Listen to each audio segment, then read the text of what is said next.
Right, and now that that's done, let's change that.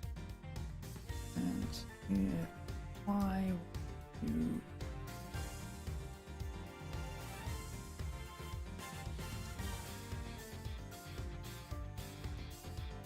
fucking hell? Why?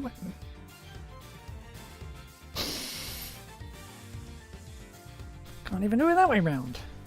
Fine, fine, fine, fine, fine.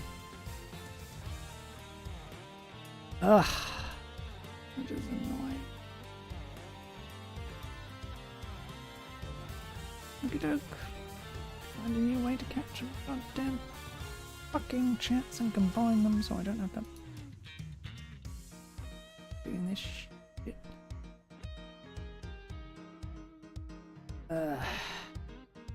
God fucking damn it. Why did you have to mess with what fucking worked? Ugh.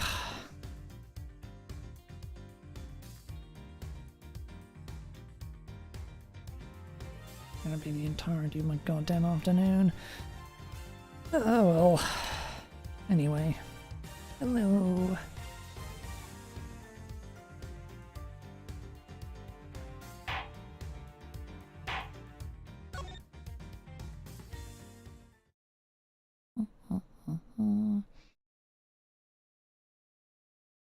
Right, we were here.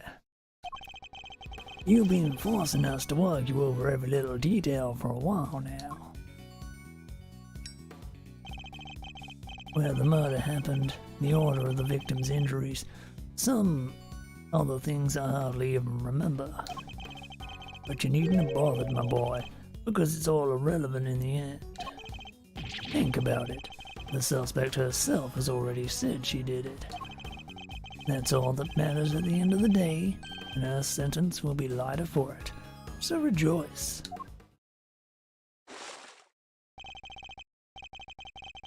And there you have it. Feel free to pick holes in it as you see fit. How can I when that was barely a testimony to begin with? That man is a very powerful person, isn't he?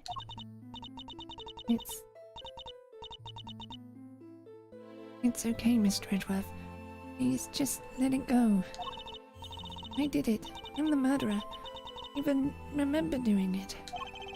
You saw a flash of something half-remembered, Kay. Nothing more. If you must believe in something, believe me when I say you should believe in your own innocence instead. But I'm up against the head of the committee here. This isn't going to be easy.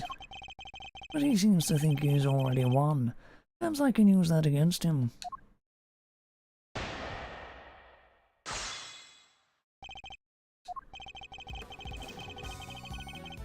Hold it! Even if the broad strokes are correct, it doesn't make something true. Oh, don't be such a stick in the mud. I'd say the bigger picture is more than enough here. After all, every case has its little inconsistencies and contradictions.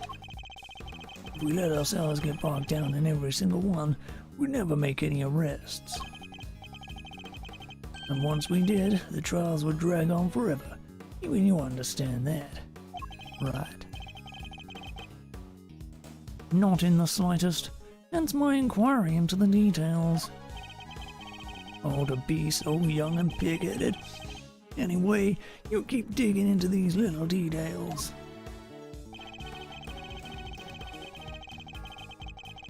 Hold it! I seem to recall the ringleader's identity and the faulty coroner's report being critical points of contention. Yes, yes, I was listening, my boy, but critical is a matter of opinion. How can you possibly suggest that such fundamental issues are not important? Perhaps it is your ability to make sound judgments that should be on trial here today. Oh, my young hothead. Wonderfully cutting stuff. You do like to try, though, don't you?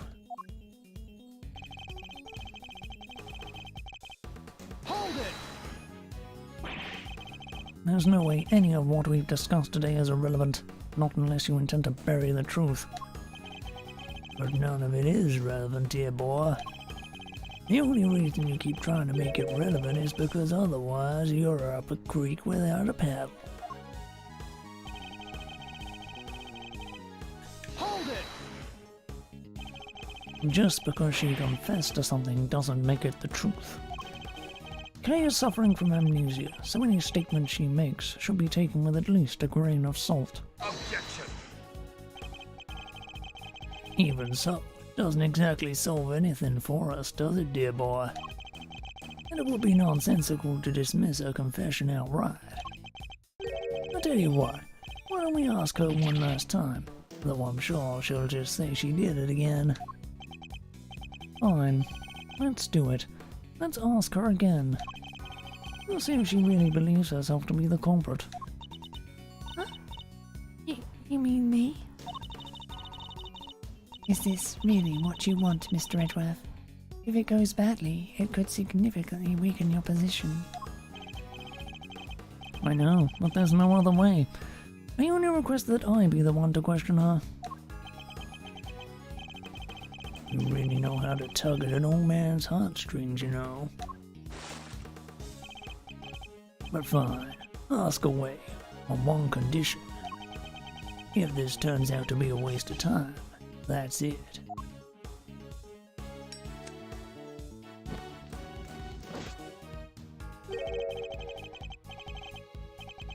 We'll call the proceedings to an end then and there.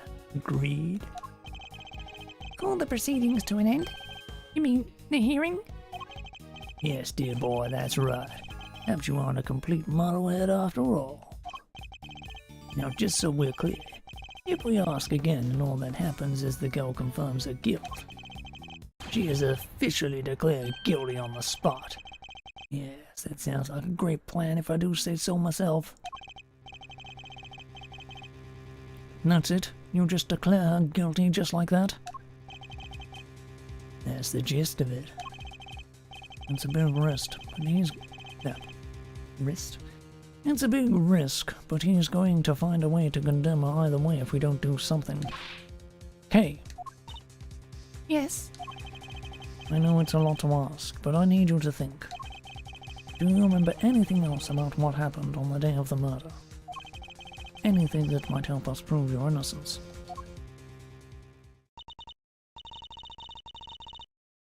Why? Why are you still fighting it, Mr. Edgeworth? No use. I can't be of help to you. Sorry. Too scared to try and remember anymore. What if I remember something even worse? And if I did, I'd just be making more trouble for you. Please, just accept it. The K you thought you knew, the dangerous criminal. Criminal who let you down and betrayed your trust. Don't worry, Kay. You have nothing to be afraid of. I may not have known you for very long, but I know you well enough. And right now, I'd say I know you better than you know yourself. You would never commit a murder. You could never, because this is who you really are. Take that! You're the great Viv Yatagarasu, a noble outlaw who would never stoop so low as to kill.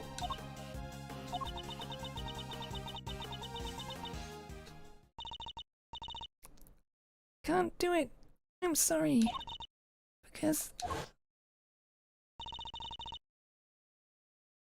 Because all I can see is the one memory that's returned.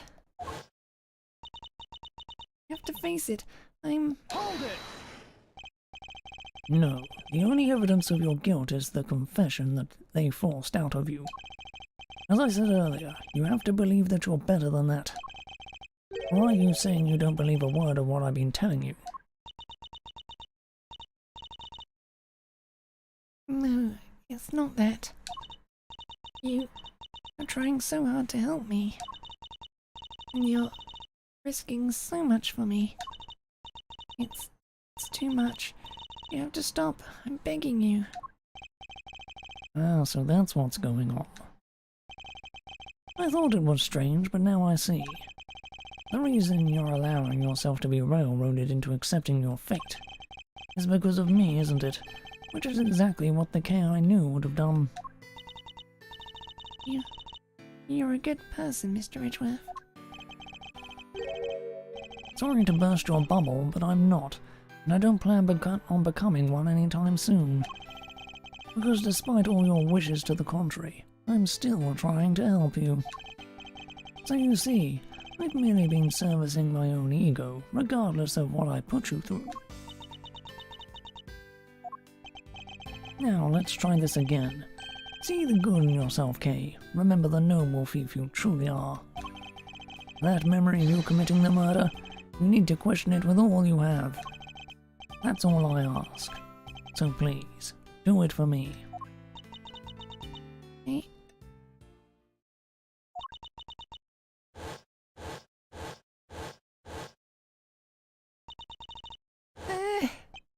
Kay! What's wrong? Did you remember something? It'd be like some cliche movie plot if she did. A cow.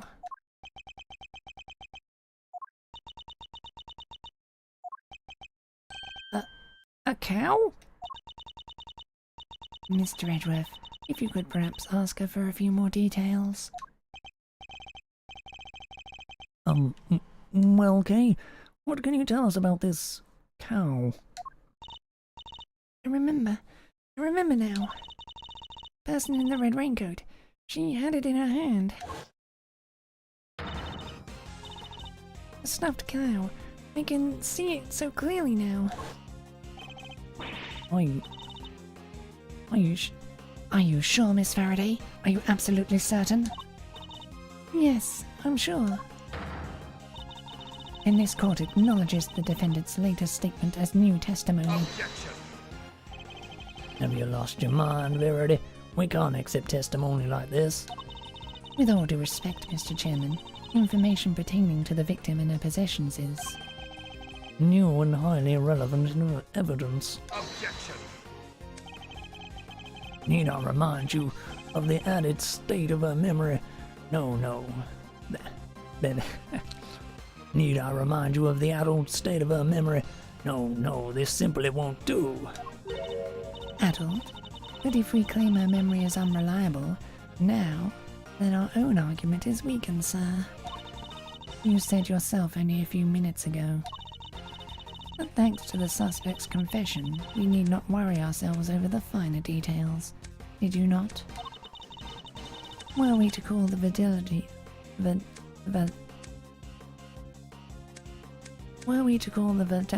of her memories into question, then we must also call into question the confession on which our entire argument is based. Is that really the most advisable course of action? Yes, you're right. Proceed as you see fit, then. Thank you, Mr. Chairman. We're still in the game, but only by the skin of our teeth.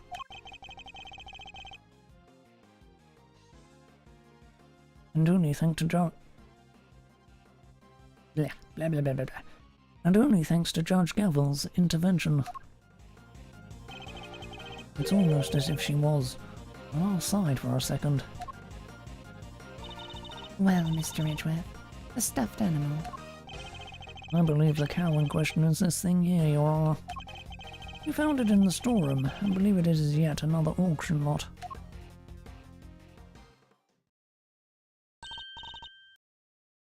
Wait, that's... Do you know something, Gavel? No, It's just not what I imagined. I suppose it is a rather odd thing for the victim to have been carrying. I should look it over carefully.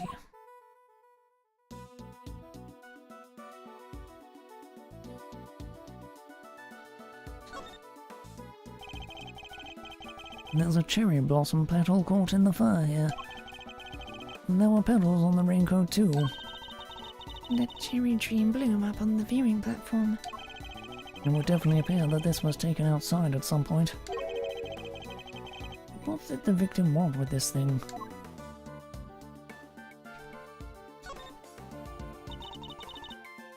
The left horn is missing. This hole.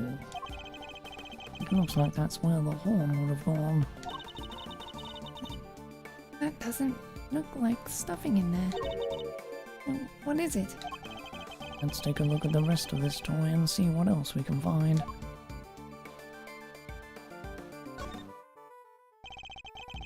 The right horn seems intact, but I can't say it's doing much for the overall symmetry of this stuffed toy. Look, Mr. Edgeworth, it moves. It does? Sounds like sand being crushed. It would seem there is a recording device hidden inside. And I knew it was you the moment I laid eyes on you. You can't hide that burn from me. Nothing to say for yourself? I waited so long for this day and now I'll finally have my revenge.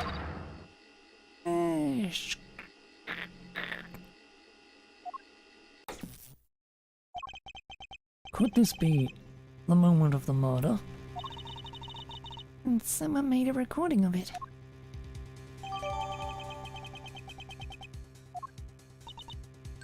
Hey, that's them right there. Them's the voices I heard. Sure as eggs is eggs. Overruled.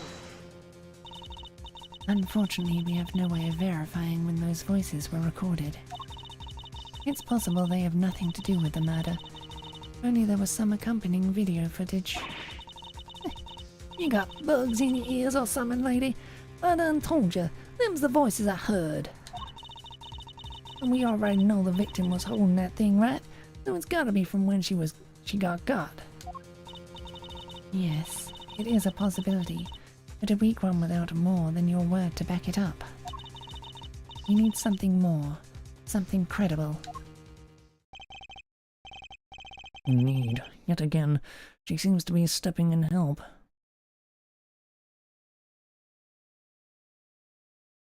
Stepping in to help. Please, sentence structure, please.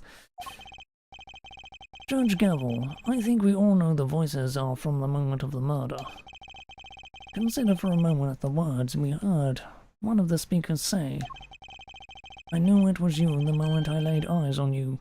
You can't hide that burn from me. I believe we have something that could explain what those words are referring to, and how it's all related.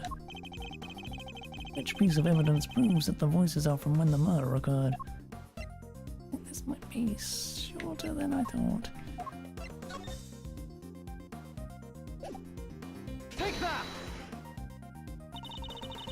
The coroner's preliminary findings. How do they prove anything? Indeed, what on this page shows that the voices must be from the time of the murder. Take that!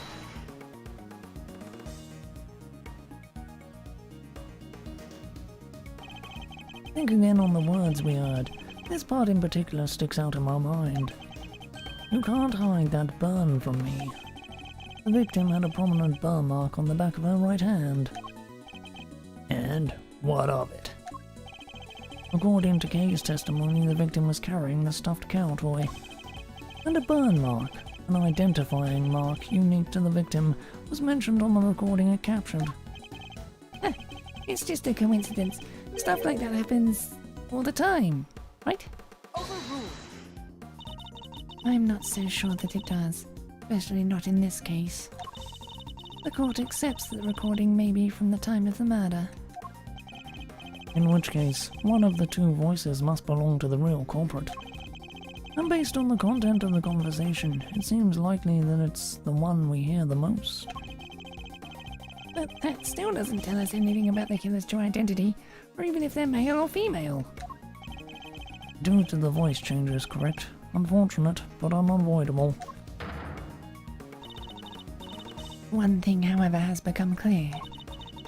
We are now able to say that the voices Miss Hart heard were those of Miss Ringer and her killer.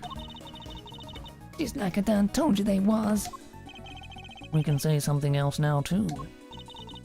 Then let's hear it. That is, if you don't mind, Mr. Chairman. Do as you wish. According to Miss Hart, just before the murder occurred, 2 people came up to the storeroom from the committee chamber on the elevator. The ringleader and one of the auction attendees. It seems this was the point at which money exchanged hands. The murder happened immediately afterwards. And the auction carried on after that. All of which points to one key fact. What else does this latest revelation tell us?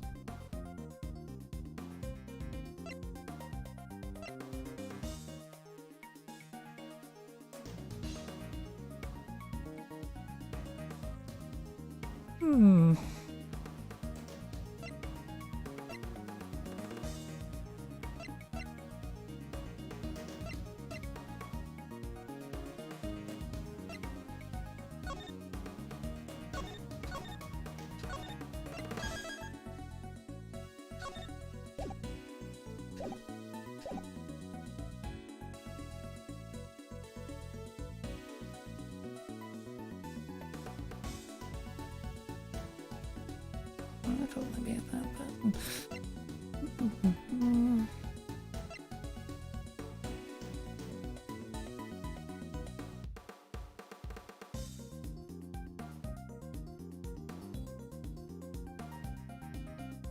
Right, the ringleader and this ringer went up.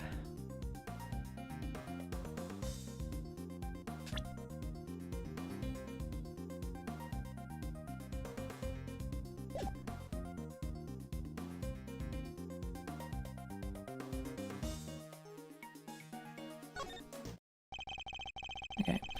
Since the ringleader was the auction's sole auctioneer, then it follows that they cannot be the victim. Hey, Gavel. Not right now, Eustace. There's a good boy. And if they weren't the victim, then they can only have been the killer. Overruled. A compelling argument, but hardly conclusive. I'm fully aware of that, Your Honor. I was merely warming up for the main event.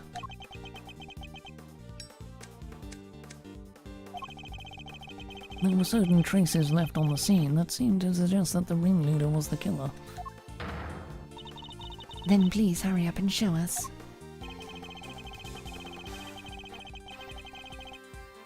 What is something that was placed on the scene that points to the ringleader as having been the killer?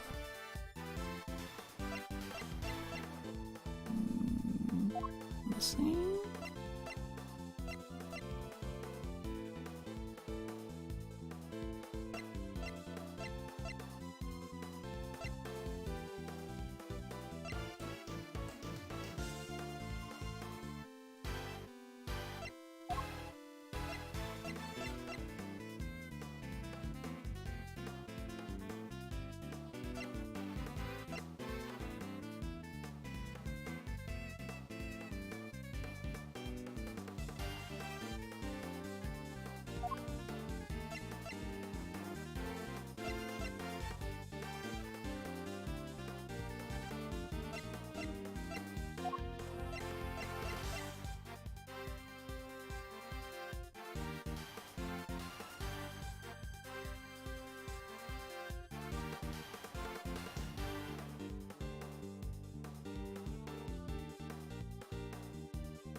Take that! Okay, apparently that's it. The killer deliberately left a large pool of blood at the foot of the Goddess of Justice statue. It was due to that blood that we originally thought that the murder had happened in this chamber. But it was simply a ruse, designed to cover up the blood that had dripped down from the storeroom. In order to conceal the existence of the underground auction, correct? Correct. If the culprit had nothing to do with the auction, they would have had no reason to cover up that blood. Which further supports the theory that the ringleader and the killer were one and the same. And as to the identity of the ringleader, Do you have anyone you'd like to name? The auction is always held in this committee chamber, with its storeroom located just overhead. So at the very least, we know the murderous ringleader has some connection to the committee. Yes, yes. You suspect me, correct? As the committee's most powerful member, that should hardly be a surprise, right? Objection! You're a fine prosecutor, that much I'll give you. But as I think I may have mentioned already, you're also hopelessly naive.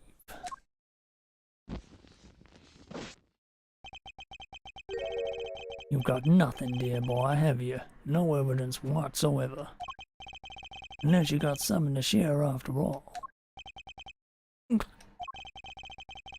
I have any evidence to show that Chairman Winner is the murderer?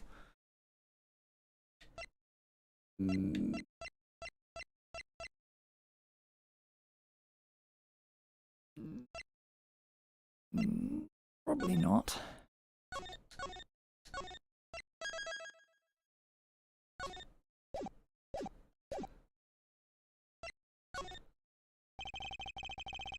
It was Chairman Winner himself who brought up the fact that I suspected him. And he seemed confident right from the get-go that he is untouchable. Which means he knows I have nothing.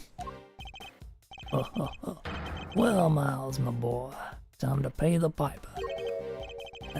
Always wanted to say that. Verity, he's all yours.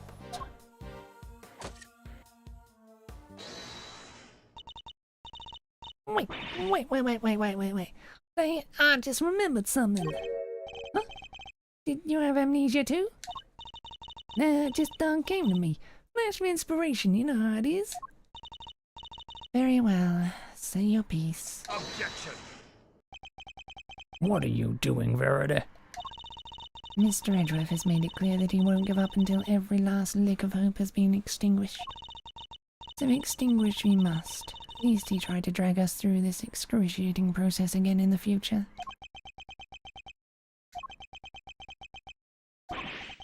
Yeah, what she said. I don't quite get it, but it sounded pretty cool. Don't worry, Dad. I'll help Gavel bring this to a winning finish. We'll show them how wrong they are. Fine, let's hear what the witness has to say. You heard the chairman, Miss Hart. If you would be so kind. Well, alright then. Eagle's nothing. The facts, Miss Hart. Nothing but the facts, please. Don't you worry your pretty little head in that front. I'm a journalist. Choose my middle name. Color me officially worried. So, the ringleader's the killer, right? Which makes the victim one of them auction goers. Thing is, now don't I know? I counted 11 people coming down that hatch, see? Then the murder happened, and then the auction started back up again. Now, I have you look back downstairs right after that. No.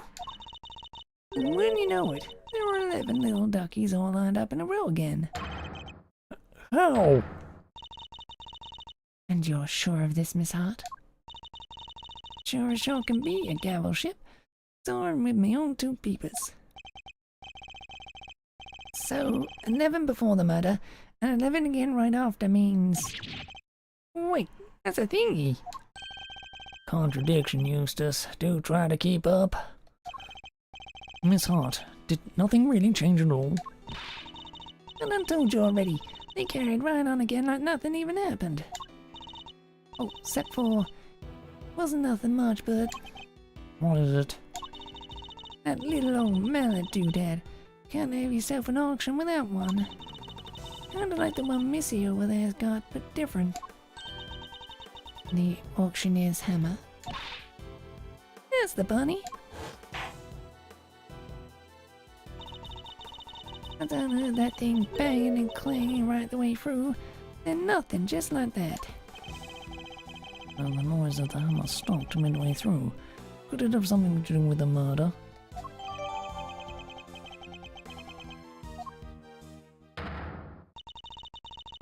If what Miss Hart is telling us is true, we have something of a problem.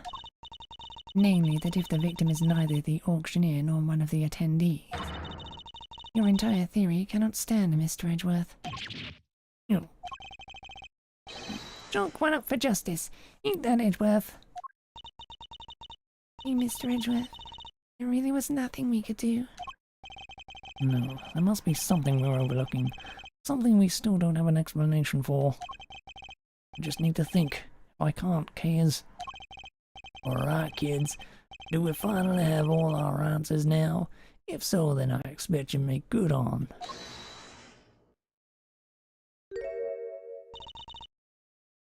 One moment, sir. I worry that it might still be a little early to pass judgment. After all, we have one more matter yet to resolve. And until we do, we cannot claim complete and total victory over Mr. Edgeworth. Is that not so, Mr. Edgeworth? Frankly, I expected you to have raised your voice by now. Aloud. Hold it, perhaps. Yes, of course. Once again, she has rescued us from the jaws of defeat. Very well, let's get this over with, shall we? What is this one matter that still remains? Kind of like to know that as well.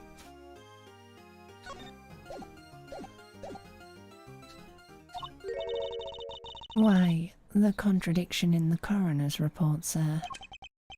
That's...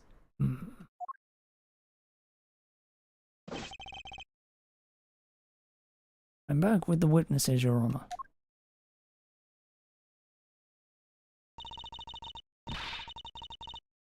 What's this all about? Why'd you call us back down here? Did somebody suddenly fall ill? We have a compress ready in 2 shakes of a... Ouch! This better be good. Did somebody else drop dead? Well, they might soon wish they had. Dr. Hertz, Miss Needler, thank you for coming on such short notice. Let me assure you this won't take long. Quit trying to butter me up and cut to the chase, will ya? Of course. We summoned you here to confirm something. What is Judge Gavel up to? Dr. Hertz, this court asks that you provide the unabridged truth regarding the following. Do you stand by your preliminary findings? Can you vouch for their complete and total accuracy? Grammar doesn't make mistakes, ever. That's strange. What do you mean? In the course of this trial, an error was indeed found in her report. And so I ask again for the truth, Dr. Hertz. Did you alter, tamper with, or in any way falsify your findings? It's awful. How can you even say that? What are you asking me for? Why the heck would I want to do that? To help the true culprit, of course. As if I know anything about all that. I just know I didn't do anything of the sort. Then that seems doubly strange. What other explanation could there be for the discrepancy in your report? Mr. Edgeworth, I wonder if you might have any thoughts on the matter. It's not like you to be coy, I must say. Why does she keep taking charge and helping me? Still don't know what she's trying to do, but I'll happily take what I can get. If everything was recorded accurately and then handed off to Mr. Winner according to protocol, then the report should contain any mistakes. Wait. For the record, I didn't do anything to the report. I guess we'll see, won't we? Dr. Hertz, perhaps we could begin with your side of the story. Why do we even need to? This is pointless. I'll be the judge of what's pointless, thank you very much. We have patients waiting back at the hospital. But Grammy... Ouch. We really don't have time for this. Won't you please help us? I can't stress how important this is. Grandma, since she'll testify... Could you please make it quick? If you're not back soon, people will suffer. And yet you had no qualms about taking your time and buying cotton candy the last time we saw you.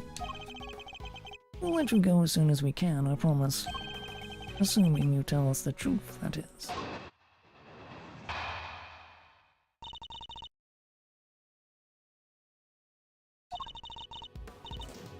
No way there's a mistake in Grandma's report. Not never. I've been dealing with the dead longer than you've been alive, Sonny Jim. Me writing something wrong is about as likely as...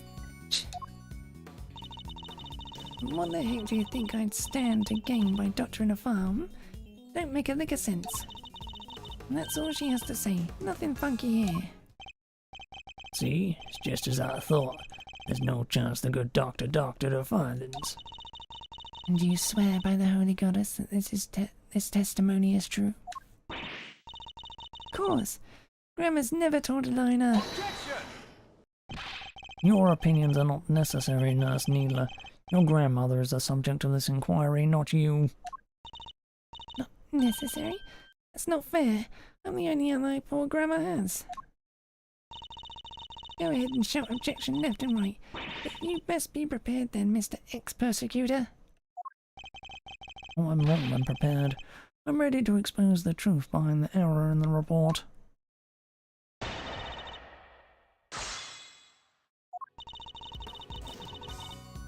Hold it! Never. You're saying that Dr. Hertz is infallible. She has to be. A doctor can't afford to make mistakes. Even a veteran like Grandma would be out of a job if she messed up even once. But there's no way she of all people would. I've got a whole hospital relying on me. Might be you can bungle your work and survive, mister, but I can't.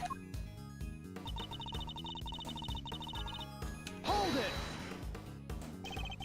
And you've really never made a single mistake in all that time? Doctoring's all about experience. The longer you've been at it, the better you get. If only the same mature prosecuting chairman Winner would be the best in the business. But I think we can all agree that's not the case. Oh, you really are a devil, Miles. But you're also quite wrong. I never once made a mistake either. After all, I have people to do that for me. I'm too busy for foul-ups, and lucky for me I don't have to make them. Isn't having people just grand? Don't you go trying to make doctoring and lawyering sound the same. They ain't nothing alike. Nothing alike, I tell ya.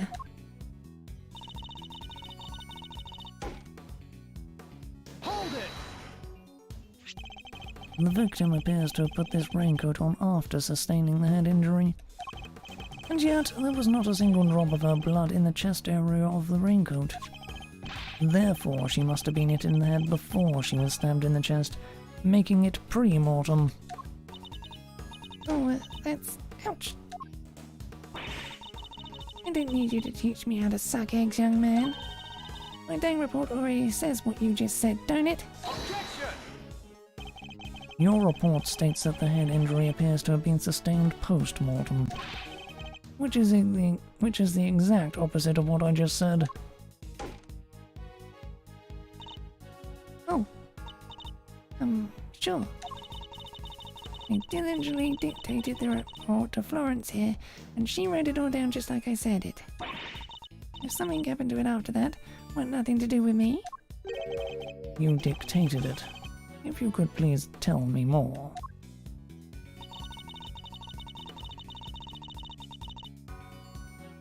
Hold it! Just so we're on the same page, what were your conclusions regarding the body? Well, like I said... Sorry, it was, death from a good hard knock to the noggin.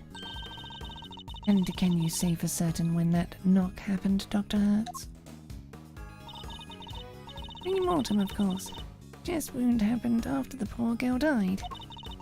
I told Florence that and she wrote it down, and that's what it says in my dang report. That may be what you told her, but I think we're finally getting to the truth.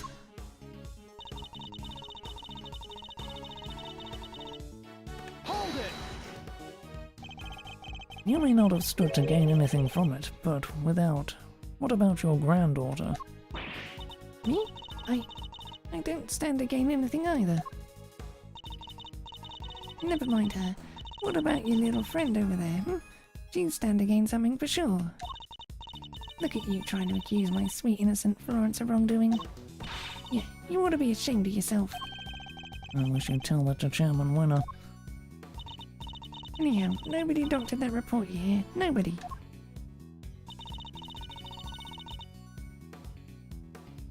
Hold it! Did anything stand out as strange to either of you when you were examining the body? Well, let's see. What's that, Grandma? Pretty strange young fella showed up, that's for sure. A strange man? Who? Dressed like a dang fool he was. All frilly round the neck and such.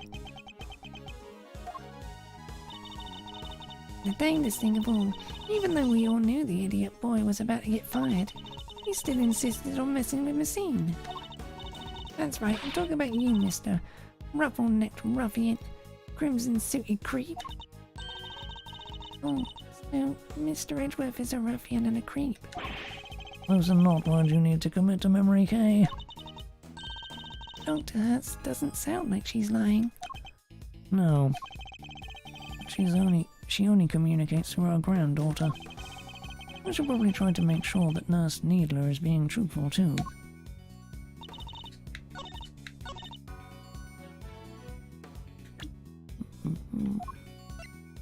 Objection!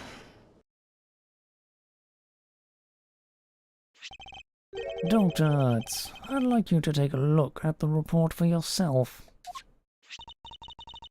Oh, I'll read it to... Ouch.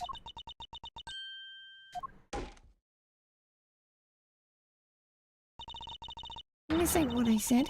This ain't what I said at all. What? What do you mean exactly?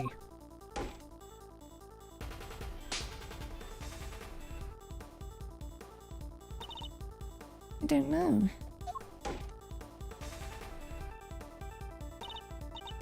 But I can't say that.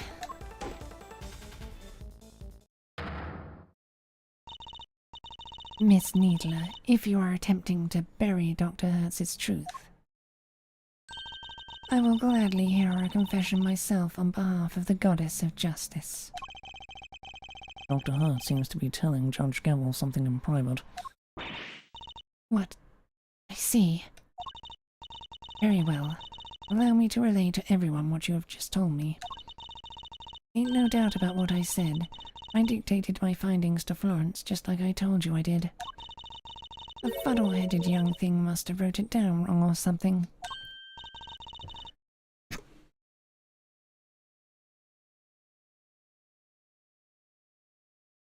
Ugh.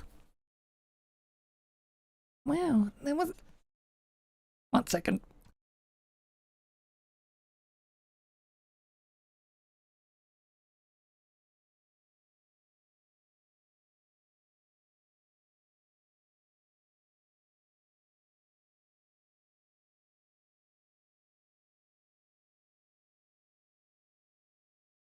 Ugh.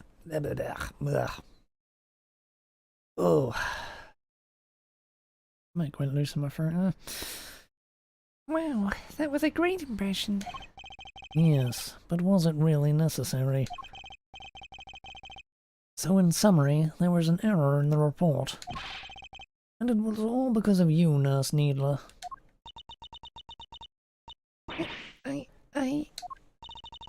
The true facts have now been shown to be that the head injury occurred prior to the chest wound. The question now, Miss Needler, is why did you introduce such an error? Just a minute, Verity. You make it sound as if the poor girl did it deliberately. Whereas it seems to me she just made a little mistake. Pre-mortem, post-mortem, they're practically the same word, don't you think? Except they mean two completely opposite things. This was deliberate, no doubt about it. Why would she want to change it? Exactly. Thanks, Kate. Ouch. You won't get away that easy. Explain yourself, young lady. But Grammy, I... You submitted a falsified report, an act that led to Kay being accused of murder. You owe us an explanation. But I can't tell you. No, don't want to, but can't. Oh, this is really rather unpleasant, don't you think? Ganging up on this poor, considerate girl who's only looking after her grandmother. It has nothing to do with anything.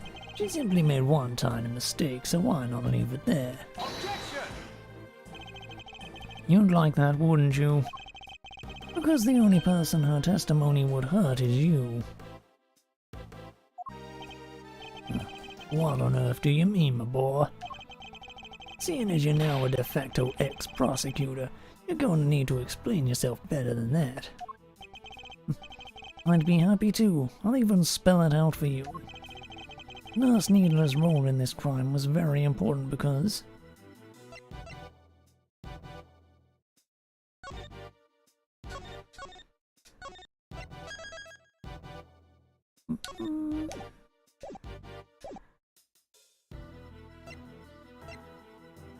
Yeah, the co-conspirator? It's gotta be it. Nurse Needler doctored the report in order to cover for her accomplice. Ouch! Oh, she's a co-conspirator, this innocent young thing. Do share your grounds for making such a wild accusation, dear boy. The murderer couldn't... Blech. Why do I keep saying murderer when I see murder? The murder couldn't have been committed by one person working on their own. Without at least two people, it wouldn't have been possible to...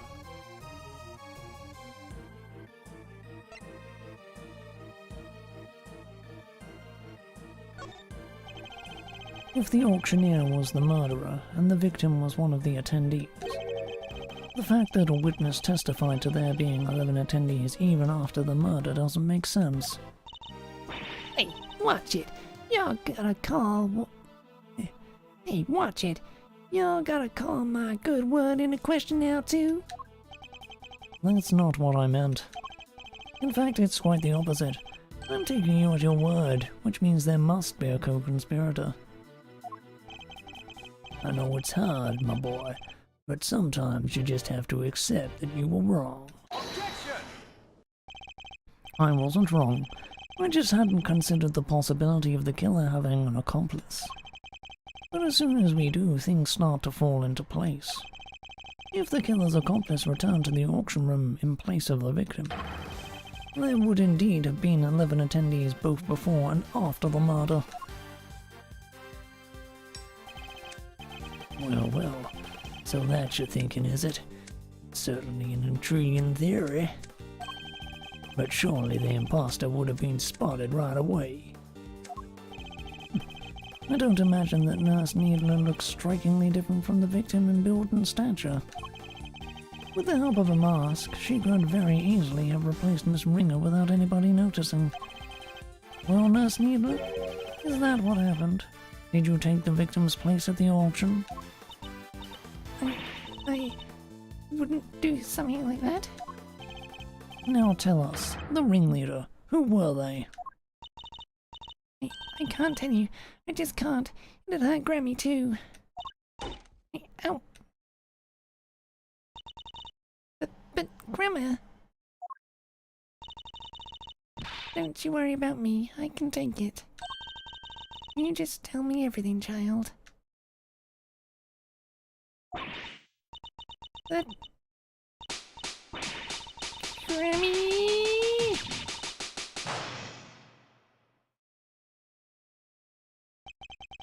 So, I was right. She was an accomplice.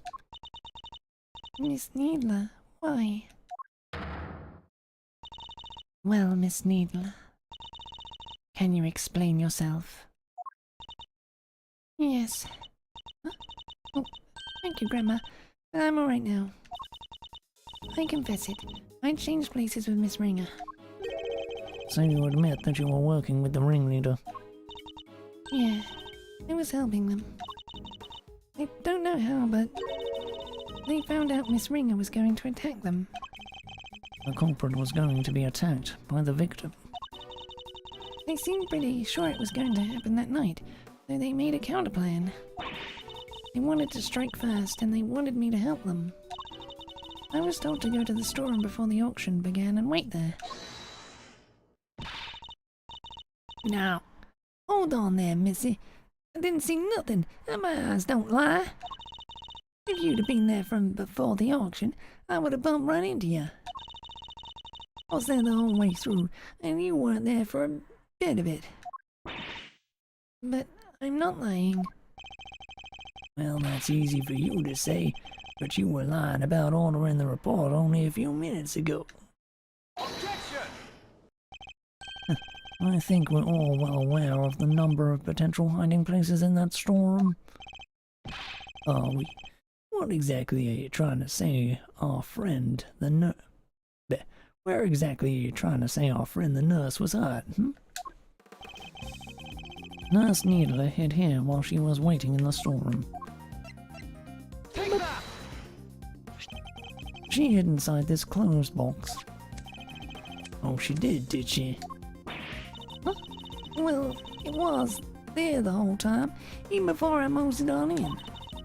But like I done told you, it had all them chains around it. Wanted to hide in there myself, really, and it was locked up tight, so I had to go elsewhere. I imagine that's because Nurse Needler was already lying in there by the time you arrived. That's right. We didn't want anybody to open it or it would have blown our cover. So the ringleader told me to climb in and wait until it was time for my part of the plan. Then they wrapped the whole box up in chains. I think they took the elevator downstairs not so long after. It was just before the auction was due to start. So, as the auction was beginning, you and Miss Hart would have been the only people in the storeroom. Yeah, I think so. The auction proceeds as it always did, until a certain customer came upstairs to complete her purchase. That was when the incident occurred. Miss Hart overheard the victim and the culprit exchanging words around them. You betcha. I was behind the statue there, shaking like a damn leaf the whole time.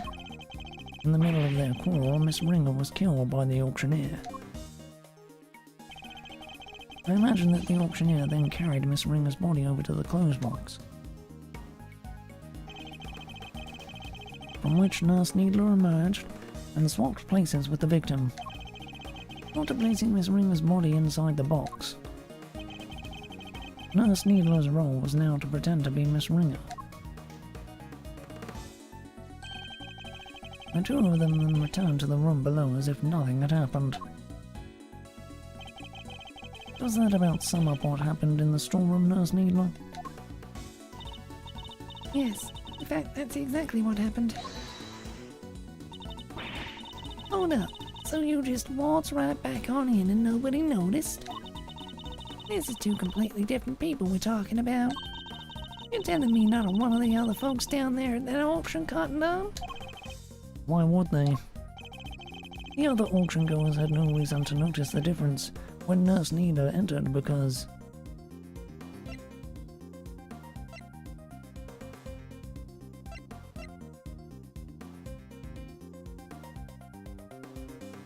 I mean, the same bloody thing, aren't they?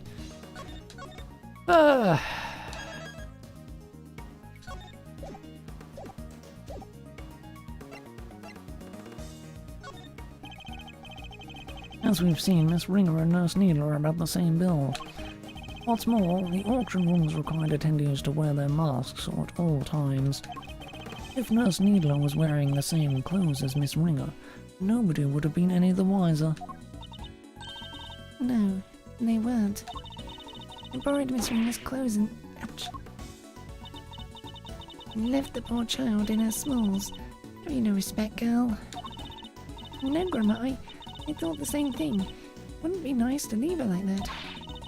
So when the ringleader wasn't looking, I put that raincoat on her. And that's how Miss Ringer came to be wearing it. Thus, the auction was able to carry on as before. Guess the part where I caught the red raincoat on film came just after. Yeah, it must be. Then it all makes sense. Right after that was when I went on over and looked downstairs through the gap in that elevator. Spied me 11 happy little auction goers, then back I snuck to my little hidey hole. Don't tell me you were hiding back there the entire time after that. Well, that is, not exactly. What is it? Did something happen? So, maybe I ought to have mentioned this before, but I fell asleep for a few winks after that. Well, passed out unconscious, you might say. What? What happened? Well, nothing much. Kinda silly, really, but, there was this sudden loud noise and it startled me just a little bit, you know? Right, maybe more than a little, but I just witnessed a murder. Can't blame a girl for getting jumpy. Guess that got my heart shook and my head faint. Before I knew it, I was out like a light. By the time I came to, it was the next dang day, and there you all were clanking down that ladder. I see, so you were startled by a loud noise and fell unconscious. I suppose that means you don't know what happened after that. Not per se, but well, after the auction was over, all the masks were back on the rack. So I reckon the guests done finished up and fired out, one by one like they were supposed to. Nurse Needler, once the auction had restarted, what exactly were you doing? I was pretending to be Miss Ringer and placing bids just as the ringleader wanted. I had to win the clothes box as I'd been instructed. Had a dead body inside after all. Imagine if somebody else had won it. We would have been in real trouble then. You had no idea that the victim had vacated the box in the meantime. No, not until we came back up so I could pay for it. That was when we noticed. The ringleader told me to go look for her right away. Except I found some other girl collapsed at the foot of the ladder instead. Okay. Yes, she must have fallen from up on the roof and been knocked unconscious. Guess the victim must have left that hatch wide open, huh? That would explain it. Kay would have been so shocked by seeing Miss Ringer fall motionless right in front of her that she wouldn't have seen the open hatch and fallen right through it. That explains the noise that caused you to faint as well, Miss Hart. It was the sound of Kay crash landing onto the storeroom floor. Yeah, I suppose. Can't believe something like that done knocked me out for so long, though. So in summary, by the time Miss Needler found Kay, you were already sound asleep behind the statue. I think we've got a good grasp on what occurred up to this point now. Nurse Needler, if you would continue. Sure. So I found Kay, and next I found Miss Ringer, and I put them both in the clothes box. We couldn't risk any of the auction goers seeing them. That would have caused a real hullabaloo. What was that your idea or the ringleader's? Theirs. But putting the raincoat on Miss Ringer was my own idea. So I tried to get rid of it before they found out what I'd done. I imagine they were none too pleased when it showed up as a surprise piece of evidence in this case. And lastly, the ringleader and I put her in the auctioneer's outfit we prepared. Of course, which completed the deception and made everyone think she was the auctioneer. All in all, the auction finished up without anybody noticing anything, and that was that. Now that we know the extent of your crimes, Nurse Needler, if you have anything further to share, I'd advise you to do so immediately. I wish I could tell you more, but sorry, that's all I know. Except for one other thing. It did seem a little strange, I guess. When I was borrowing Miss Ringer's clothes, I took everything I could, but I couldn't take her hair, obviously, so... Ouch! You're dang right you couldn't take her hair. What kind of medical professional are you? That's where you draw the line. So taking her clothes was okay. Her hair was totally different. The style, the length, everything. I kind of panicked. The ringleader thought of everything, including wigs. 2 of them, in fact. There was a straight one and a wavy one. They were both stashed in the clothes box. 2 wigs? But why? Right, I wondered that too. I thought maybe they were worried she might have changed up her style. Anyway, I took the straight one. That was the one that matched her hair on the day. Leaving a wavy wig in the box.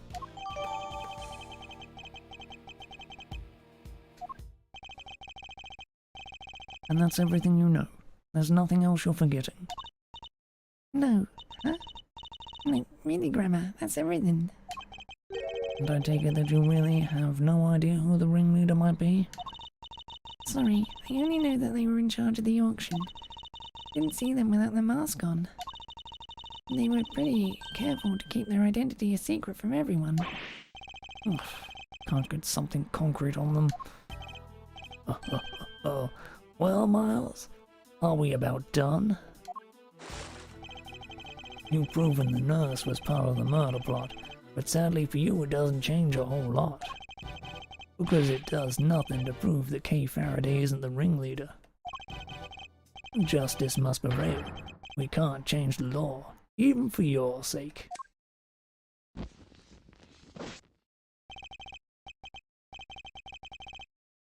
Is this it? Am I not going to be able to save Kay? Objection! Francesca, what are you doing here? As I told you before, Miles Edgeworth, where the case leads, I follow. Your dedication is an inspiration to us all. But don't get the wrong idea, little brother. I'm only here to deliver the truth regarding the suspect. I'm certainly not here to forgive you for abandoning the way of the prosecutor. I understand that. You should thank your former subordinate for what I'm about to share. In his desperation to help Kay Faraday, he gave me a valuable piece of information. Detective Gumshoe did that. Prepare yourself, Miles Edgeworth, for the final piece of the puzzle. Rosie Ringer's head wound was the first of the injuries she suffered, not the second. Oh, poor Francesca.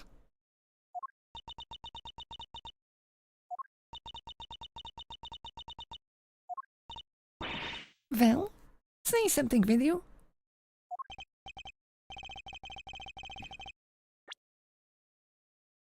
Come on, say something. Yes, there's no easy way to say this, Francesca, but we already proved that ourselves. You... what? Yes, just a few minutes ago. Well, why didn't you say so sooner? You didn't exactly give us a chance. And I suppose you know about the murder weapon too? No, not yet. Good, then listen up. The victim was struck on the head with a blunt object, bearing a circular surface. And the wounds to the chest were actually inflicted post-mortem. A circular surface. Objection! And you're certain of that, I assume. Your sources are above board. Two trusted medical professionals reached the same conclusion independently. You couldn't ask for more. Objection! That's certainly good to know. Unfortunately, you're overstepping the bounds of... Of what? I'm the prosecutor in charge of Interpol's investigation into the underground auction. And this murder occurred during that auction. It would be negligent of me not to pursue leads pertaining to related parties. Especially the victim. Mama, you've really become quite the force to be reckoned with, haven't you, my dear? Then all parties are in agreement. The victim died from a blow to the head.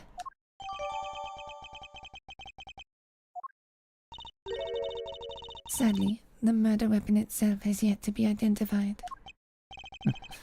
Based on the shape, I might have an idea or two.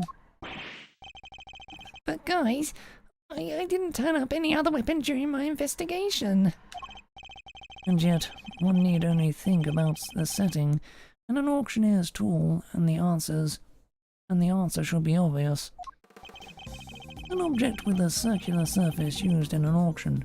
We're obviously talking about. What would an auctioneer have readily at hand? An auctioneer's hammer, of course.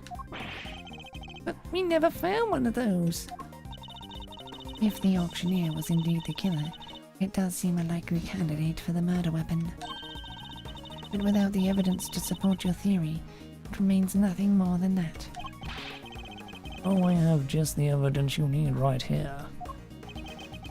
This piece of evidence strongly suggests that the auctioneer's hammer was the murder weapon.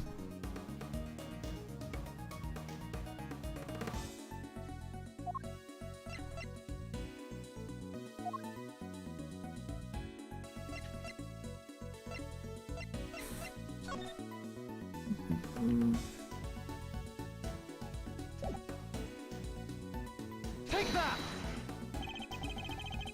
Miss Hart told us something very important about the auction after the murder occurred.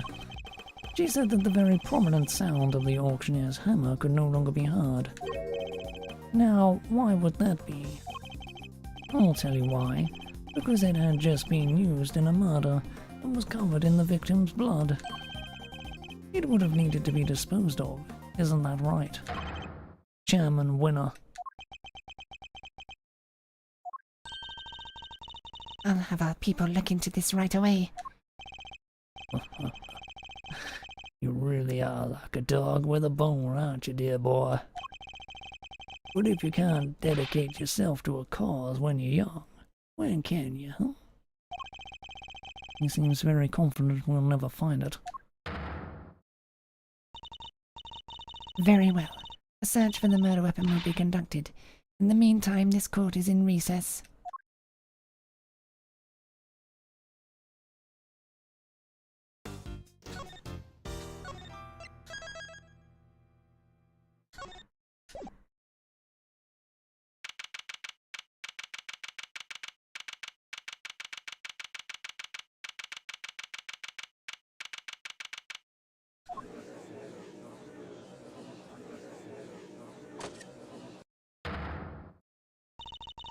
Silence in the courtroom, please. Miss Von Karma, if you would be so kind as to update us on the progress of the search. It's not good news, I'm afraid. The entire big building has been searched from top to bottom, and no auctioneer's hammer was found anywhere. That is bad news indeed. Then we have no choice but to move ahead with the verdict. Such a terrible shame. But I suppose only a fool would have left the murder weapon behind. It's certainly not what I'd expect from a first-rate criminal mind. Who knows? There's just not enough to work with here. I can't carry us any further on my own. Yes, it really is a tragedy, but such is life, I suppose. I was just thinking back over the defendants I've made plea deals with over the years. People who poured their hearts out to me, who trusted me with every detail of their crimes. And then when it came to their sentencing, recommended life in prison every time. Every single one. Oh, if only you could see them. The stupid, dumbfounded looks on their faces. The verdict will now be passed. All present will accept the goddess's word as law. There's nothing more I can do. Kay and I are both. Only we had some proof. I never imagined I would be passing judgment on you under such circumstances. The end of the road, huh? By the power vested in me, Excelsius Winner, this court hereby indicts you for your crimes. What? Well, what on earth's gotten into you, Verity? I submit for the court's consideration the case file of a certain incident. Namely, the IS-7 incident, a murder that took place 18 years ago. What does that file have to do with... What, you mean... Your late-night visit to this chamber. Your late-night visit to this chamber? That was to... Precisely. I came here to retrieve these documents. Though sadly it would seem that I arrived too early. To catch the auction itself. When we spoke of the matter before, I implied that I had come to retrieve files pertaining to your own case. You'll have to forgive me. That was a ruse to buy myself more time.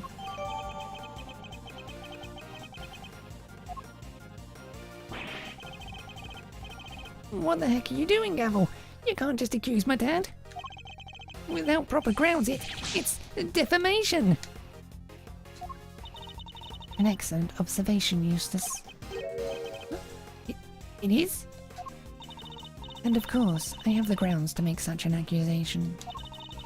18 years ago, Mr. Manfred von Karma had some details about the victim's body fabricated. Details he was forced to fabricate when the sculptor Artie Frost's body went missing. My papa? Fabricating information? What is the meaning of this? Ian Seidman, the detective originally assigned to the case, did in fact report that the body had gone missing. However, it seems that a certain someone wasn't very pleased with Mr. von Karma, and deliberately withheld that information in order to bring him down a few pegs. What? This individual refuses to allow anyone to go against their wishes or to challenge their power, and they're known to go to extreme lengths in order to bring those who defy them to heel. 18 years ago, they were no different. In fact, they even ordered Dr. Hertz to create a fake autopsy report for the IS-7 incident. What? She was responsible for the fake report? Wait, you have to understand. Grandma, she's not a bad person. She had to do what he said. She didn't have any choice. He? The person in question was the chief prosecutor at the time. The chief prosecutor 18 years ago? No. The man who gave Papa the first penalty of his career. Excelsius winner, it was you. Objection! What are you all talking about? My dad would never do something like that. Overruled. I'm sorry, Eustace, but your opinion on the matter is not needed here. Well, Chairman Winner, do you have anything to say for yourself? All that nonsense with the body. That was Manfred's doing. Such a willful boy. And the fake autopsy report? Hilda, how could you? Ah, can't believe you naughty kids would do such dishonest things behind my back. Hold it! We could just ask her why she did it. She is standing right over there after all. Wait, Grammy can't. Ouch. Grammy, I'm sorry. I knew that's why I. Right, exactly. Why didn't everybody would have found out about what you did? They said he was going to charge you if I didn't help them with their plan. And they said he would. I just had to do what the auctioneer said. So you were coerced into it, were you, Nurse Needle? And just to be clear, the auctioneer was Chairman Winner. I'm sorry, but I honestly don't know. The person forcing me to help them was the auctioneer. And they definitely looked to be about the same build as the chairman. And I never saw their face. Well, there must be something. Any detail, no matter how small, will do. Oh, wait. Their mask didn't cover their whole face. And the part that wasn't covered had a tattoo on it. I remember that much for sure.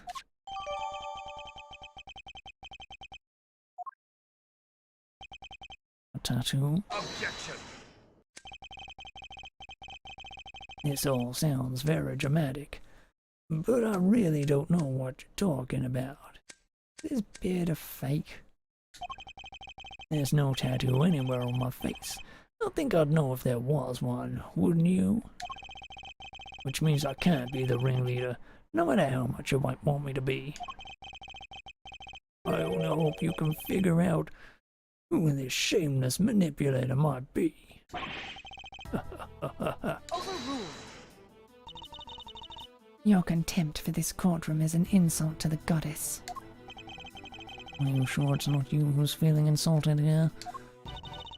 I am not the only one who has been trying to bring you to justice. Miss Ringer has been trying too. And I refuse to let her sacrifice be in vain. Young Rosie was looking to take me down, you say? But why? I barely knew her. I've always had a certain magnetic charm, but I don't remember ever catching that particular eye. You barely knew the victim. Why, I do believe that is a new statement. The goddess demands that you offer your full testimony on the record. So that's how this is going to go, hmm? You mean to hound me until I finally break? But if that's the way you want to play it, fine. I'll destroy you all. Every last one of you. Mr. Edgeworth, please allow me to work with you on this one.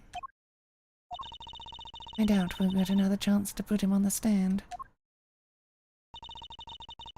So let's make the most of this opportunity. Of course, Your Honor. I wouldn't have it any other way. Now, Chairman Winner, you will tell this court everything you know about Miss Ringer.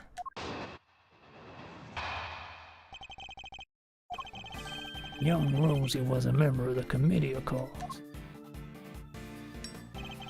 But we never really had any personal interactions. At least none that I remember. I had no motive to murder that poor girl whatsoever. And I had absolutely no idea why she was after me. So, you don't mean to accept your part in any of this? Of course he doesn't. He isn't guilty. How could he be? He's my dad, the winner of winners. Very kind of you, Eustace, but you'll need more than mere words if you plan to cover for me. Right, you got it. I won't let them pin this on you. I believe in your dad. You'll be Edgeworth, I know you will. Yes, yes, you really are such a sweet, simple child. He really loves his dad, huh? But that's no excuse for him to ignore his father's crimes.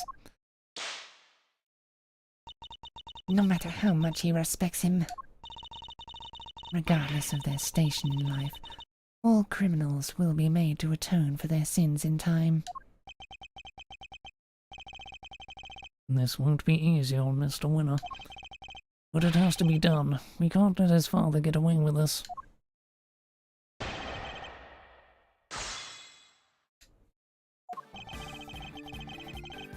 Hold it! As a member of the committee, you must at least have been familiar with her face. Sure, but that's about all. I saw her every once in a while. Hold it! So you're saying you barely knew the victim at all? That's exactly what I'm saying, my boy. Yes. Well, I never even knew about that burn mark on her hand. You didn't? I mean, what's the point? You get to know someone, but before you know it, they're gone. It becomes such a pain to remember things about others. They're here one day and gone the next. Yes, because they dare to stand up to you, and you make them disappear. If you could please add your remark about the victim's burn to your testimony, Chairman Winner. Why, I didn't even know about the burn mark on her hand. Hold it! You're sure you didn't know about the burn mark? Really don't let up, do you? I'm not in the habit of memorizing who has a scar on their hand and who doesn't. But this wasn't just any old scar. I'd say it's pretty noticeable, in fact. Perhaps under normal circumstances, but now that I think about it, Miss Ringer did always wear gloves. Truth be told, I wasn't aware of the burn mark until after the incident myself. The victim's hands were always covered by a pair of gloves. It makes sense, of course. People can be very self-conscious about such things. I can only sympathize being something of a sensitive soul myself.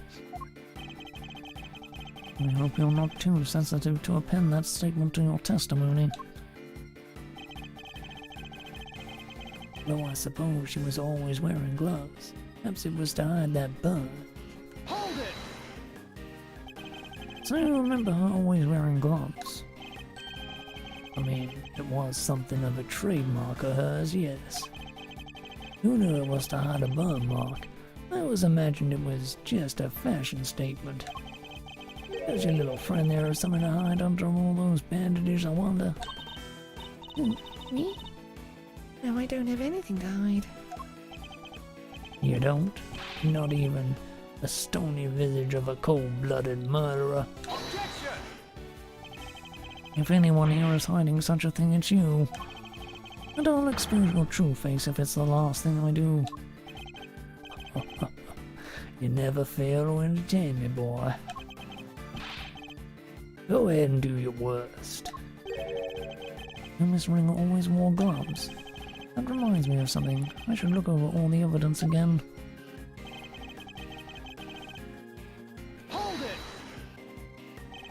You never had any trouble with her professionally. Don't be so silly, my boy. Far too important these days for such trivialities.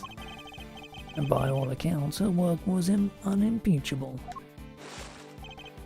Besides, our difference in standing meant we hardly ever interacted. But that doesn't prove you didn't kill her, does it? Well, you would say that, wouldn't you? Anything to save your little friend, hmm? It certainly seems that Miss Ringer had some personal interest in you, at least. Indeed, indeed.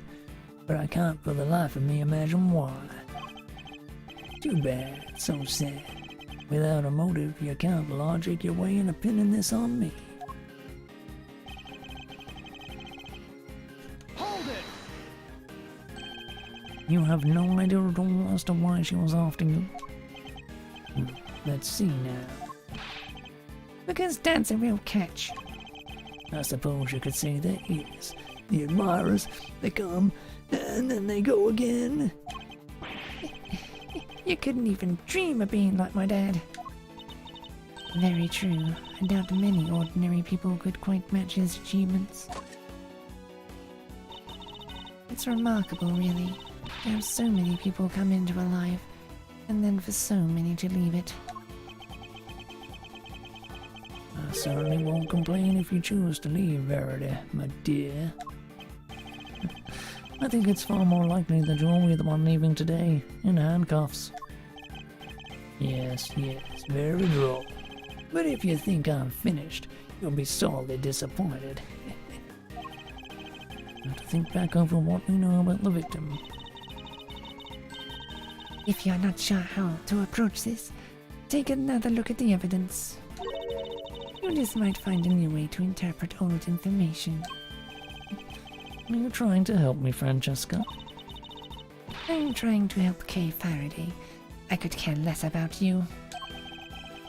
Nice to see she really is worried for Kay, in her own Francesca sort of way.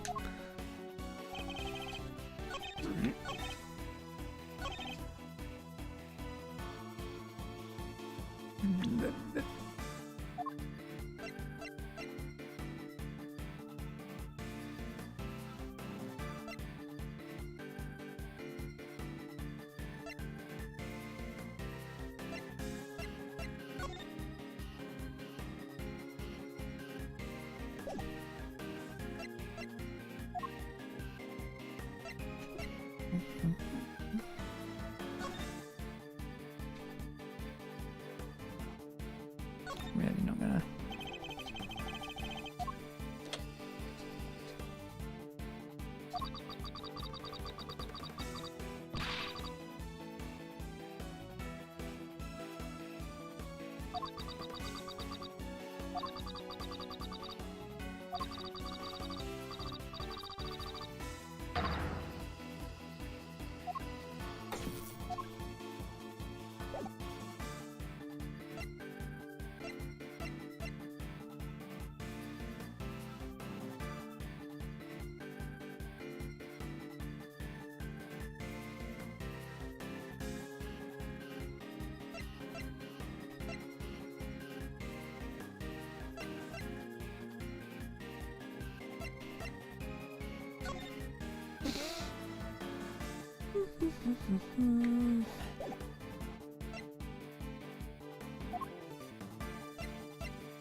Represent.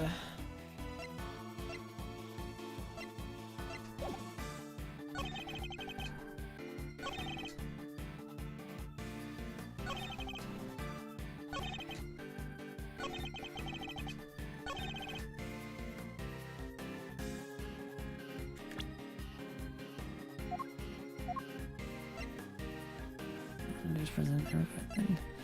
God,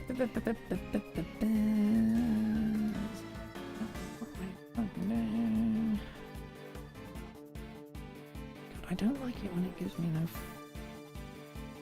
fucking real clue. Should at least be workable out.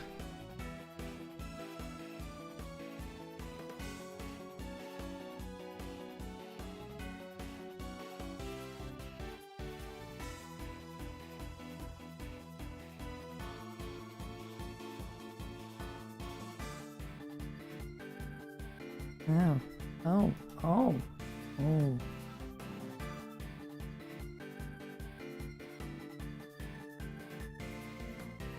Okay. Objection!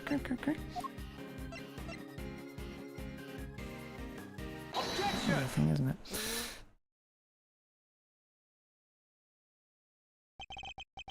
So, Miss Ringer always wore gloves. If she did, that raises a rather important question and highlights quite a contradiction. That is a contradiction if you actually think about it. Ugh. Brain is fried. A contradiction, you say? Really? If we listen again to the conversation that was captured by this stuffed cow, you'll soon see what I mean.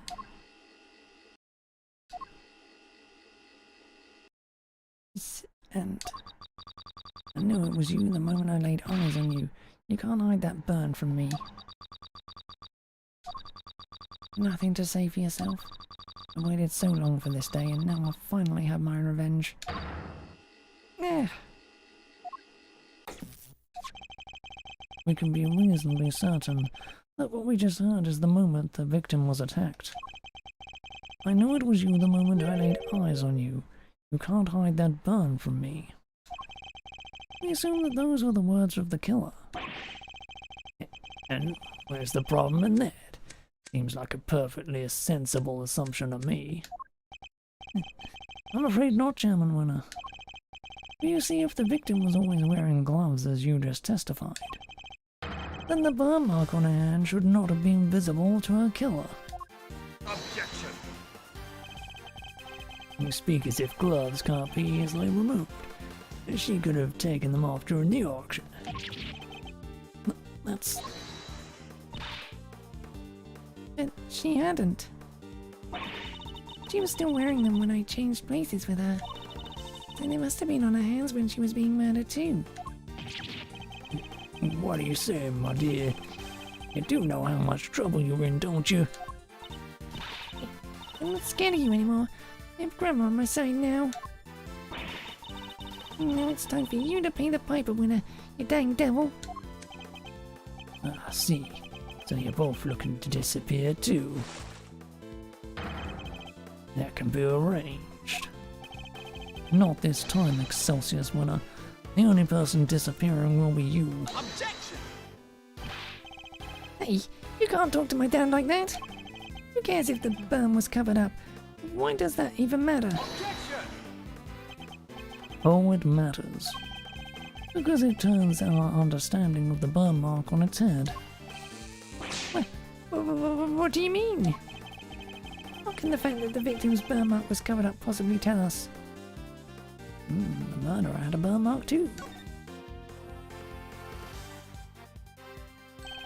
Think about it like this, Mr. Winner.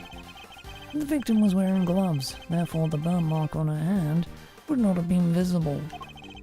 In which case, whose burn mark was it that was being referenced in the recording? Somebody who wasn't the victim? Precisely, which can only mean that the culprit had a prominent burn mark too. Or to put it another way, I knew it was you the moment I laid eyes on you. You can't hide that burn from me. Those words were spoken not by the murderer, but by the victim.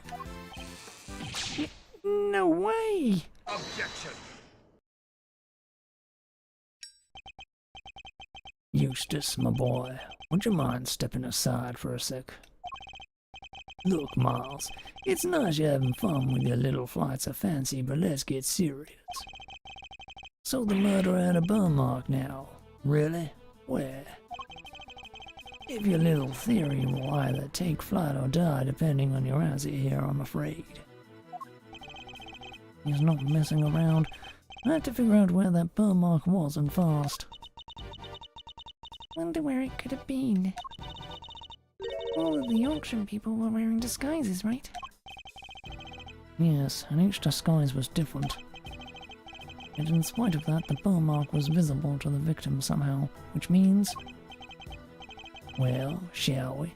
Enlighten us, why don't you? Where was the murderer's burn mark? I assume you have some evidence.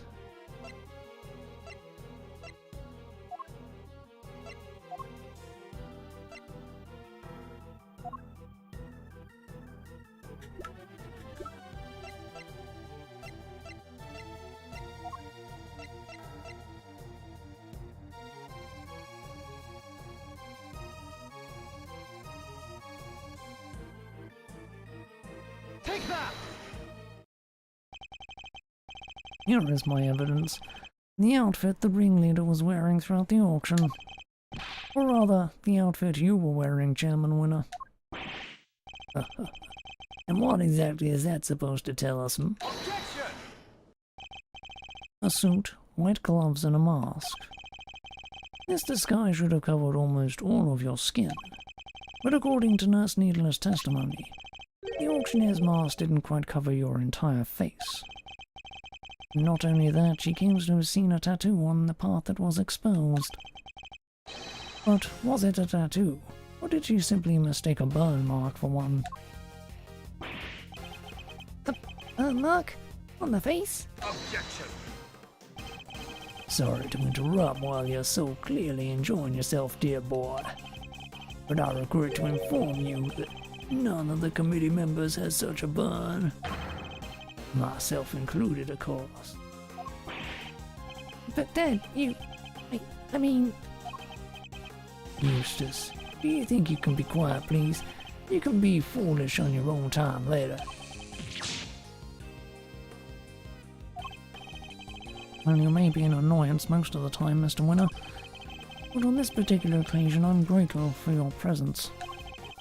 A reaction like that from you, his son, is as good as an indicator of the truth as I could have hoped for. And it gives me a much-needed confidence boost concerning another theory of mine. Namely, who that one unexplained item belongs to. What's the matter with Mr. Winner? I think he might be in shock. After all, he's usually the last to figure things out. But in this case, he seems to have gotten there all too quickly. He knows that his father is indeed the real murderer. He's sad because he knows the truth. Though it's better not to know the truth at all. No, Kay. It's what we came here for. It doesn't matter how we get there. The important thing is finding the truth. You yourself told me that once, right when I needed to hear it the most.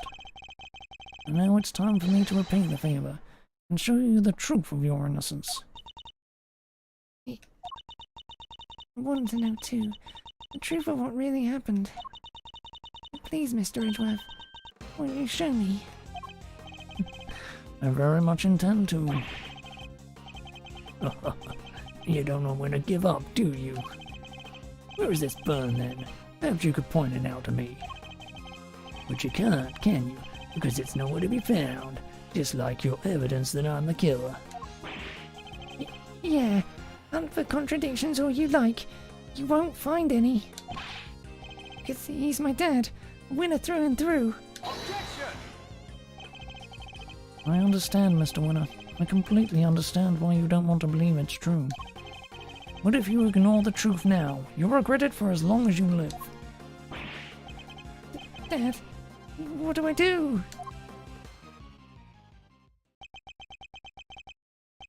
I just don't understand it. How could I have raised such an utter buffoon? If you really wish to help your father, Eustace, you can try thinking on your own for once in your life, you useless nitwit. But I try all the time, Dad. All I do is try. I went to the school you wanted me to go to. I aced every test. Look at my jacket. They only give these to the valedictorian. I did everything you told me to. I worked like crazy and graduated top of my class. Trying to be just like you and win as many trophies as I could. Objection!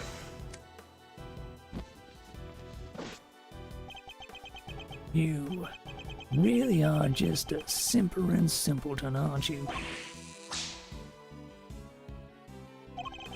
Those tests you aced, I had the school give you perfect scores on all of them. Those debate and speech competitions you won, the judges were all friends of mine. If you never even realized that much, there's no hope for you, I'm afraid. None at all. You're no son of mine. Even you must see that.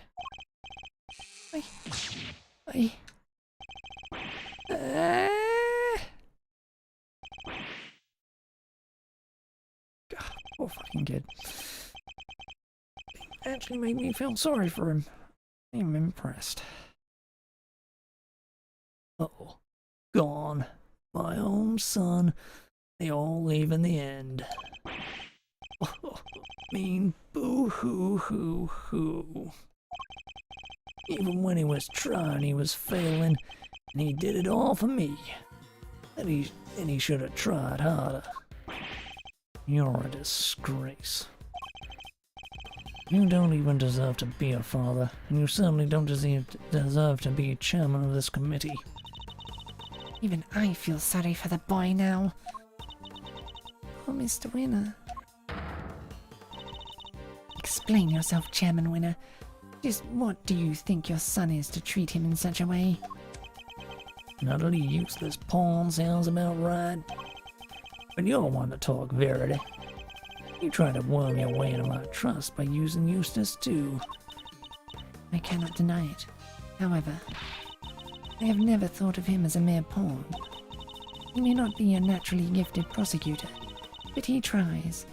In some ways, he tries harder than anybody. That's what I have witnessed during my time with him. Yet you would call him useless. How could you? Objection. Oh, because he is Verity, my girl. He is utterly incapable of doing anything I ask of him. Mr. Edgeworth, I entrust my offering to the goddess to you, so that you may use it to call her final judgment unto Excelsius winner. Thank you, Your Honor. I'd be more than ready to do so. If the ringleader has a visible burn mark on their face that night, then it would follow that Chairman Winner is currently hiding that mark somehow.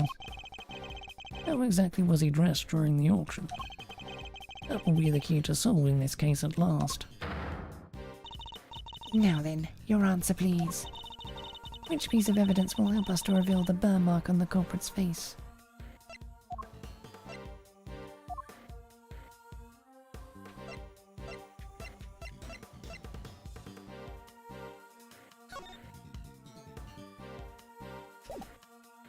Take that!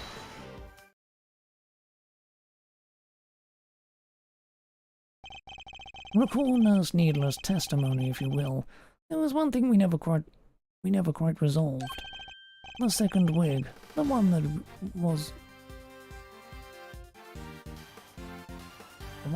wasn't used.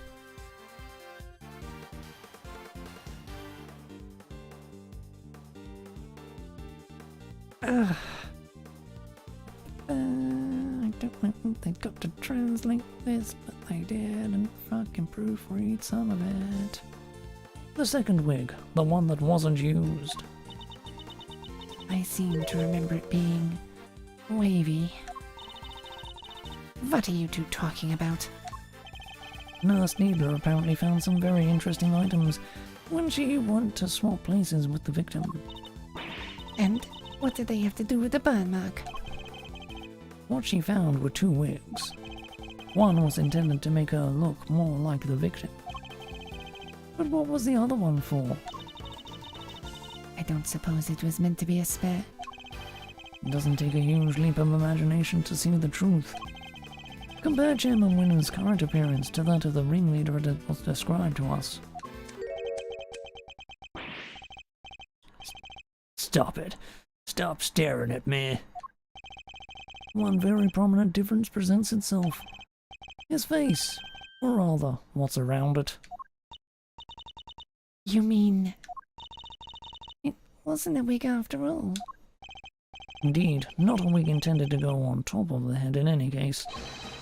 It was a fake beard all along, wasn't it, Excelsius Winner?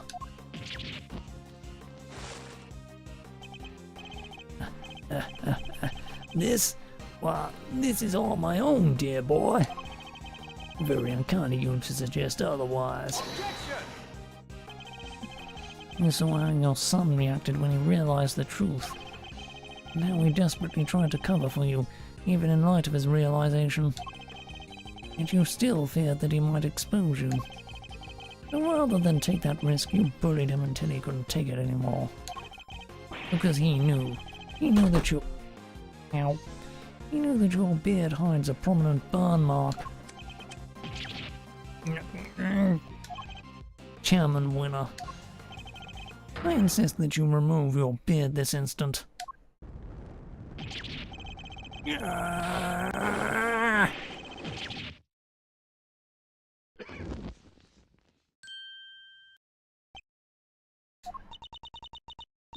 There it is. The burn mark. Mr. Edgeworth, for bringing evil to justice before the eyes of the goddess, you have my thanks. No, thank you. I couldn't have done it without you. Excelsius Winner, in the name of the goddess, I hereby pronounce my verdict. In the matter of the murder of Miss Rosie Ringer, this court finds you guilty.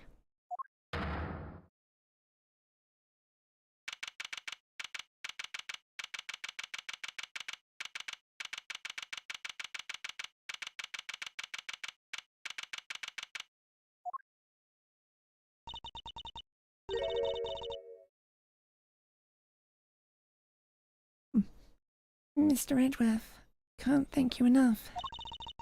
You never gave up on me, even when I gave up on myself. That was very kind of you. There's no need to thank me. As a prosecutor... No, as a friend, it was the least I could do. Mr. Edgeworth, rejoice. I've learned that Chairman Winner has been safely delivered to the detention center. The search for the missing auction hammer continues, however. We are talking about Chairman Winner here, so it's highly unlikely that it's highly likely that it has already been destroyed. In addition, there is one other matter I must inform you of. The chairman made a rather strange statement. According to him, the letters were not part of his plan. What? How could that be?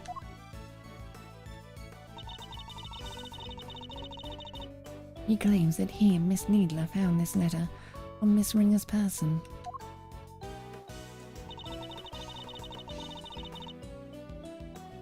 And that they found a second letter on Kay's unconscious body.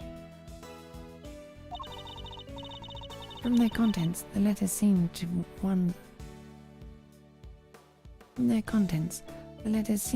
ones of correspondence. So he leapt to the conclusion that they must have been working with each other.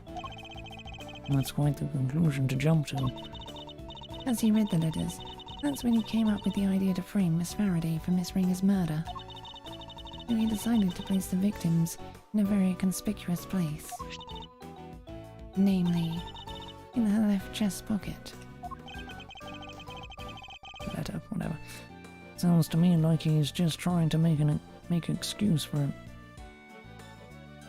Blech. Sounds to me like he's just trying to make excuses for himself. Yes, I certainly thought the same. Perhaps it was some sort of last-ditch ploy on his part. But it matters not. He will answer to the goddess now. And under her scrutiny, such strategies cannot hope to succeed. He will not escape justice. And with that, one of the duties with which I have been entrusted with is complete at last. Judge Gavel. Before you go, can you tell me what you know about how Chairman Winner came to murder Miss Ringer? There's more there, isn't there? Yes, and I suppose you have earned the right to the whole truth. Miss Ringer once had a lover, a press photographer. He was investigating the underground auction as a freelance journalist. But before he could uncover the truth behind the auction, he was disappeared.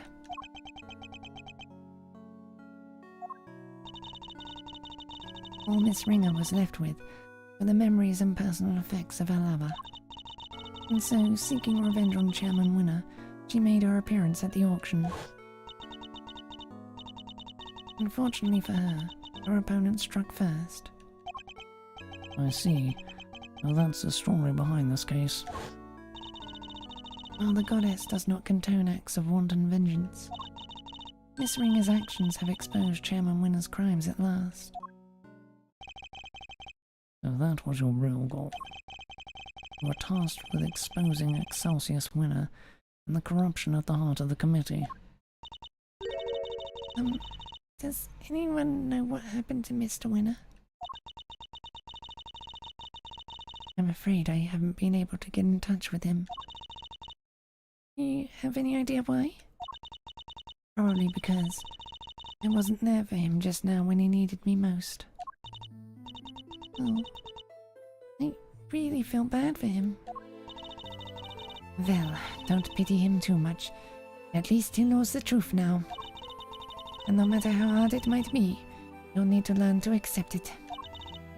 If he can't, he'll never be able to move on with his life.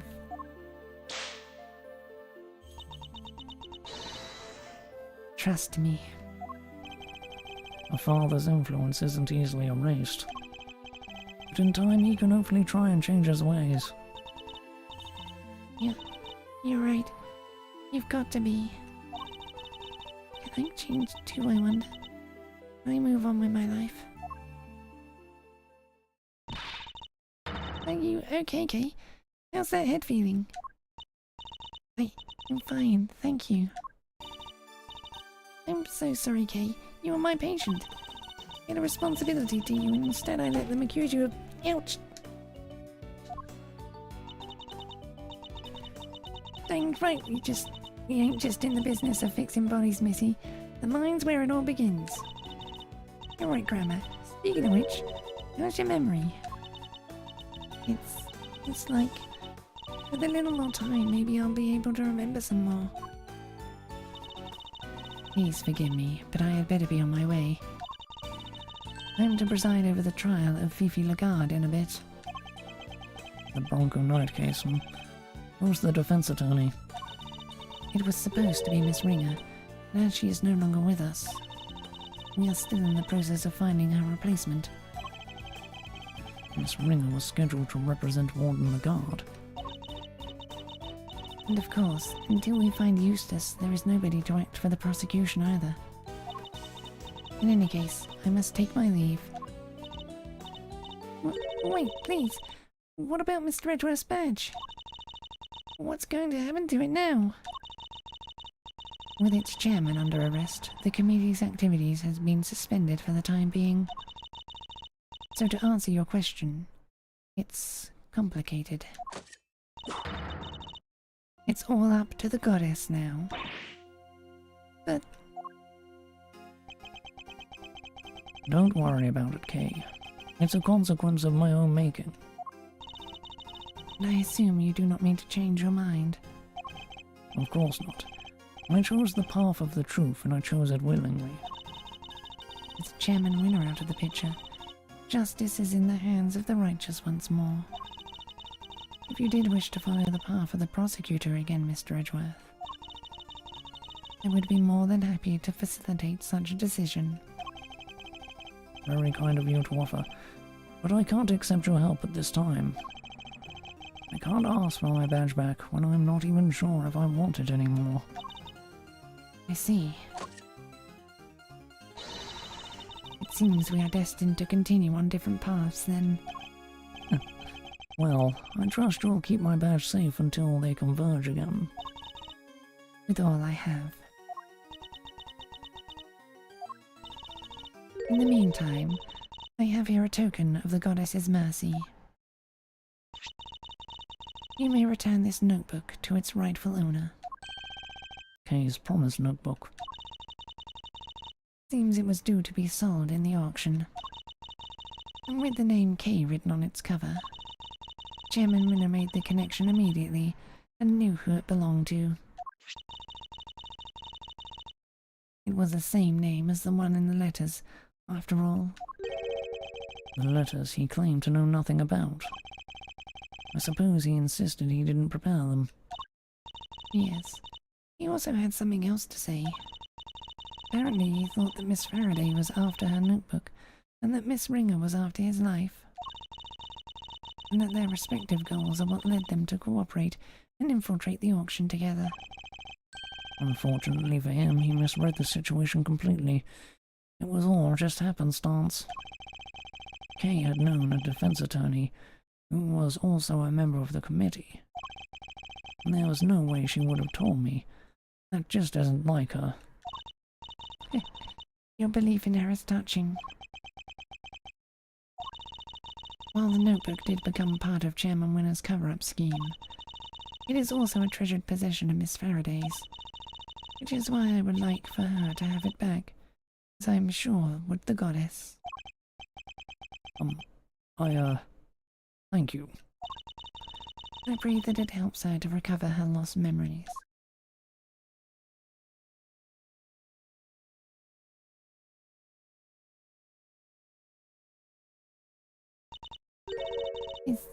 Is everything all right? Judge Gavel wanted me to return something important to you. Isn't that... Always greet people with a smile, even when you don't know. Even people you don't know. Never cry in front of strangers. Daddy, I wrote them all down, Daddy. Yay, I'm gonna keep all my promises and be a real hero when I grow up, just like you. Oh wait, I forgot to write one down, the most important promise of all. Promise number 5, always try your hardest to learn about things you don't understand. I remembered it just how you said it. Now I'll never forget it.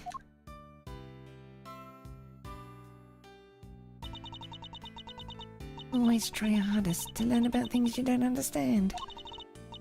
That's right. I have to try.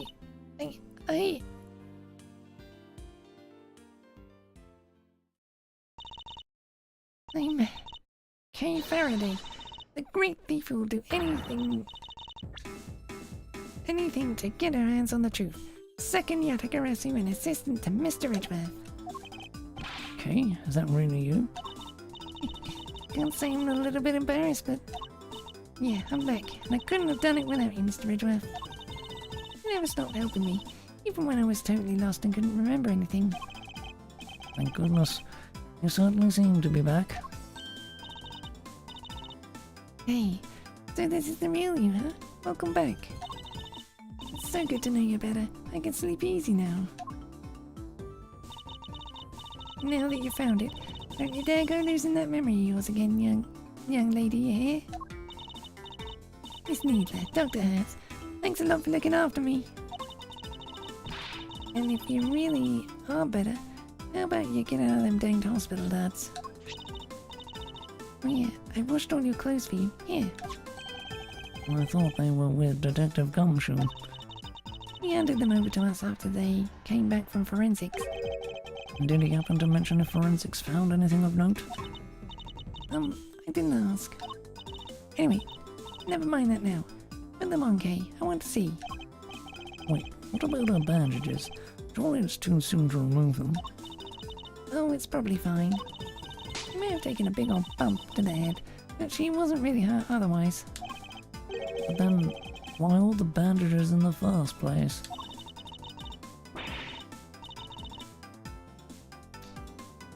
Prevention is better than cure. A stitch in time saves 9.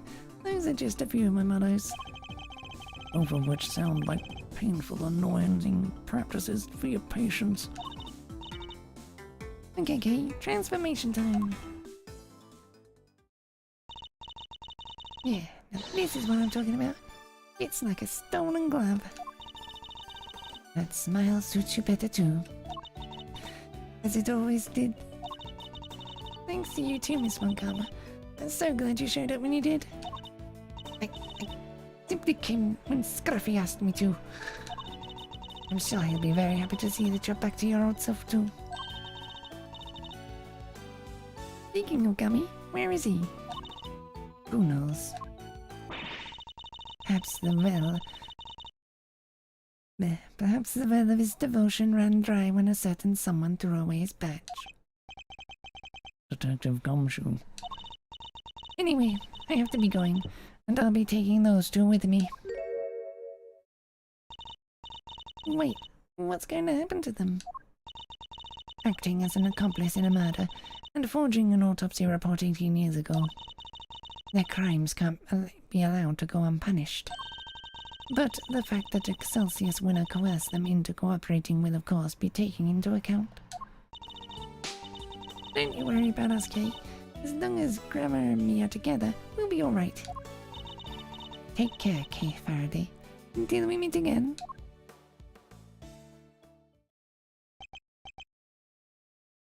So, Kay.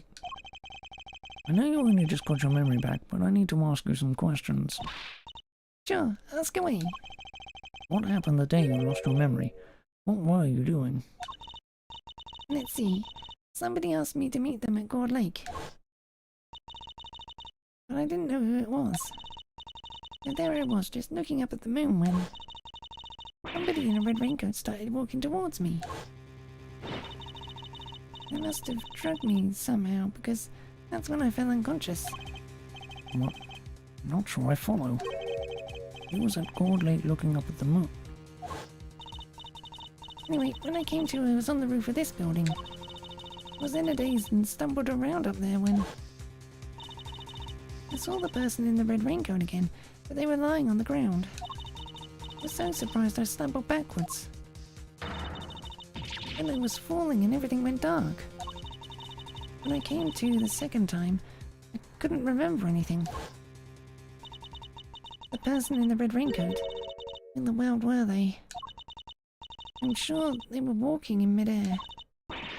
Thinking about it makes my head hurt. Just breathe, Kay. You only just got your memory back. You're still confused. I imagine the root cause of your confusion is...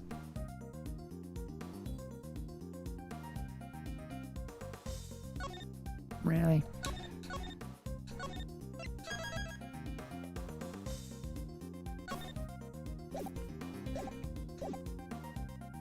Your memories of two different locations.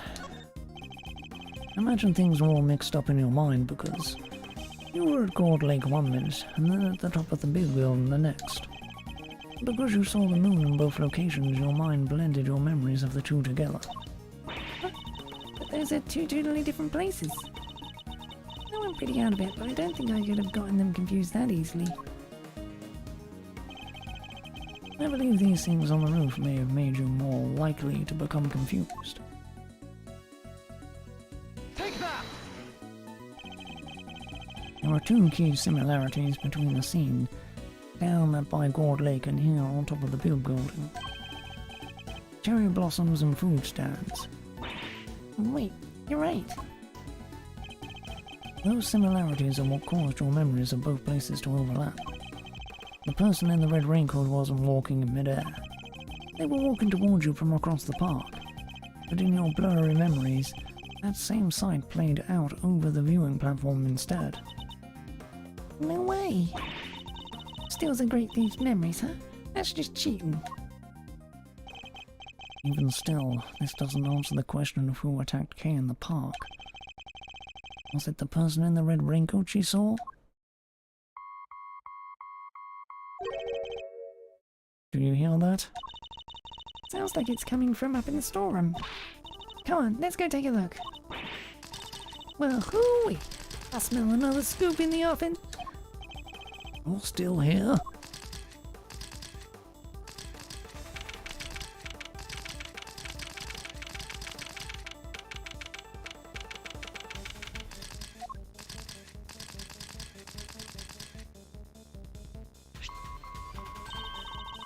Coming from this little gadget here, Mr. Edgeworth. This transceiver. Feel like I've seen it somewhere before. It's still going. But I'm no good with technology. Come on, you have to pick up. Fine, I'll do it. Hey, this is Edgeworth. Kay, if you could refrain from answering strange calls for me. Mr. Edgeworth, I presume. I know that voice. Shelley the Killer. Congratulations on another case solved. Yet I can't truly say it's been fully resolved. Can you? I'm sure you've noticed by now that there was a mastermind at work orchestrating the entire incident. Don't you even know about this case? That's not what's important right now. Let's focus on this certain individual for the time being, shall we? I've indeed been wondering myself if somebody else could have been involved. If not, then how are we to explain the piece of evidence that proved so damning to Kay's case? No way. An evil mastermind? But who? Oh, indeed. Perhaps you could share your thoughts. What is the evidence in question that points to somebody else is involved? Take that! This right here proves that somebody else was behind all this. Sorry, I don't get it. Sadly, neither do I. Wasn't it? I mean, there was clearly one suspicious piece of evidence. What was it? Was it the other fucking letter? Christ. Take that! Right. The letter K supposedly wrote to the victim. Both letters, technically, fine, whatever. Yeah, I don't remember ever writing it. So, who did? Who would prepare such a thing? I know I'm not the only one who would like to know. And how do we know it wasn't you? Now, why would I do a thing like that? I believe the truth can only fully come to light in a court of law. But since you've had your badge revoked, that is no longer an option. So how will it all end? I, for one, will be watching from the sideline, with interest. Even knows about my badge. Oh, and one last thing. I do hope you won't betray my trust in you. Now I bid you farewell. What the heck did he mean by the case hasn't been fully resolved? Why is he so interested in us anyway? Everything's just one giant ball of mysteries. Seems we've only scratched the surface of this case. But even without my badge, I'm going to carry on doing what I can. However this end, one thing's for certain.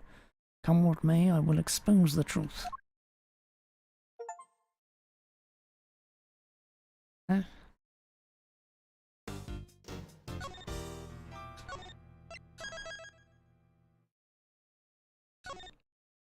Episode 4's done. I'll stop here for now. Start episode 5 tomorrow. For now, though. Bye.